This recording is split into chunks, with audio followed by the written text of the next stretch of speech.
આગળ સમાચારો તરફ નજર કરીએ તો થરાદના રાહ ખાતે પહોંચેલા વિધાનસભા અધ્યક્ષ શંકર ચૌધરીનું નિવેદન સામે આવ્યું છે।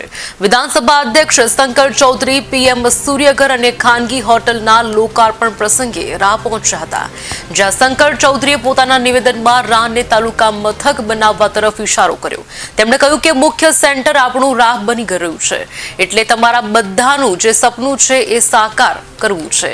એની અલગ અલગ તૈયારીઓ હોય એ બધી તૈયારીઓ થઈ રહી છે। જે પ્રમાણે થરાદનું ડેવલપમેન્ટ થવા લાગ્યું, એના રસ્તા બન્યા, હોસ્પિટલ બની અને બીજી બધી વ્યવસ્થાઓ થઈ અને પછી જાહેરાત પણ થઈ અને હવે જાહેરનામું પણ પડી જશે।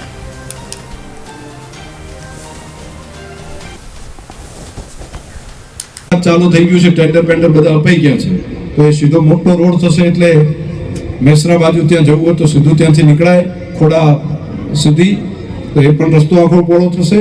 અહીંથી આવવા જવાનું સેન્ટર, મુખ્ય સેન્ટર આપણું રાહ બની રહ્યું છે અને તમારા બધાનું જે સપનું છે એ સપનું પણ આપણે સાકાર કરવું છે। એના માટેની તૈયારીઓ અલગ અલગ તૈયારીઓ હોય, એની અલગ અલગ બધી તૈયારીઓ અત્યારે થઈ રહી છે।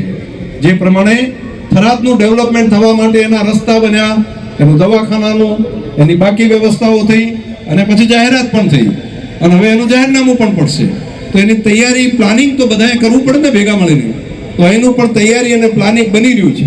તો ભવિષ્યમાં અહીંયા પણ થરાદ પણ ધબકતું થાય, ધમધમતું થાય, મોટું સેન્ટર બને અને બધા આજુબાજુના લોકો હટાણું કરવા અહીંયા આવે અને કામકાજ માટે બધા અહીંયા આવે અને વિકાસ માટેનું એક સેન્ટર બને, એની તૈયારીઓ થઈ ગઈ છે।